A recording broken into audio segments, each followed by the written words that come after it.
ಗೌರವಾಧ್ಯಕ್ಷರಾದ ತಿಮ್ಮಯ್ಯನವರು, ಪಟೇಲ್ ಪಾಂಡೂರವರು, ನಾವು ಎಲ್ಲ ಶಾಸಕರ ಜೊತೆಗೆ ಮಾತನಾಡಿ ಬಂಟ್ಸ್ ಸಂಘದಲ್ಲಿ ಏನು ಹಂಪಿನಗರದಲ್ಲಿದೆ ಕಾಡು ರಸ್ತೆಯಲ್ಲಿ ಬಂಟ್ ಸಂಘದಲ್ಲಿ ಕಾರ್ಯಕ್ರಮವನ್ನು ಆಯೋಜನೆ ಮಾಡಬೇಕು ಅಂತೇಳಿ ನಾವು ತೀರ್ಮಾನ ಮಾಡೋದಕ್ಕೆ ಅವ್ರು ಹೇಳಿದ್ದಕ್ಕೆ ಆಯ್ತು ಮಾಡಿ ಅಂತೇಳಿ ಪಾಪ ಅವ್ರು ಸಹಕಾರ ಕೊಟ್ಟಿದ್ದಾರೆ ಶಾಸಕರು. ಈ ಸಂದರ್ಭದಲ್ಲಿ ಶಾಸಕರು ಕೂಡ ಧನ್ಯವಾದಗಳನ್ನು ತಿಳಿಸ್ತೀವಿ.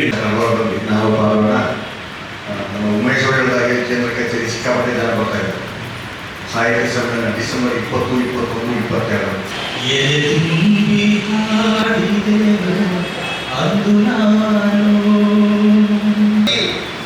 ವಾರ್ಡ್ಗಳಲ್ಲೂ ಕೂಡ ಮನಸ್ಸು ಮಾಡೋದು ಉಮೇಶ್ ಸ್ವಲ್ಪ ಕಷ್ಟಪಟ್ಟರೆ ಈಗ ಪ್ರತಿ ವಾರ್ಡ್ನಲ್ಲೂ ನೀವು ವರ್ಷಕ್ಕೆ 2 ಮಾಡ್ಬೋದು, ಒಂದೊಂದಲ್ಲ 2 ವಾರ್ಡ್ ಚಿಕ್ಕ ಕೈಲಾಗಿ ಮಾಡಿ.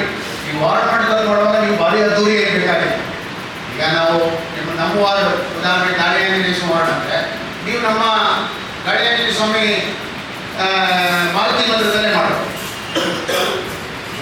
ಪುಟ್ಟಪುಟ್ಟದಾಗಿ ಈ ವಾರ್ಡ್ ಮಟ್ಟದಲ್ಲಿ ಮಾಡುವಾಗ ಆ ಥರದ್ದು ಮಾಡಿ, ಸ್ವಲ್ಪ ನೀವು ಕ್ಷೇತ್ರ ಮಟ್ಟದಲ್ಲಿ ಮಾಡಿದಾಗ ಈ ಥರದ್ದು ಮಾಡಿ. ಬಹುಶಃ ವರ್ಷಕ್ಕೆ 2 ಮಾಡಿ ನೀವು ಅದನ್ನು ಮಾಡಿದ್ರೆ ಆ ಸಂಪನ್ಮೂಲಗಳನ್ನು ಖಂಡಿತ ನಾವು ಕೂಡ ನಮ್ಮ ಜೊತೆ ಸ್ನೇಹಿತರಂಥ ಪ್ರಯೋಜನೆ ಮಾಡಿಸೋಣ. ಅಧ್ಯಕ್ಷರು ಪದಾಧಿಕಾರಿಗಳ ಆಯ್ಕೆ ಕಾರ್ಯಕ್ರಮದಲ್ಲಿ ನಮ್ಗೆ ಯಾವುದೋ ಒಂದು ಸಣ್ಣ ಜವಾಬ್ದಾರಿ ಕೊಟ್ಟಿದ್ದೀವಿ.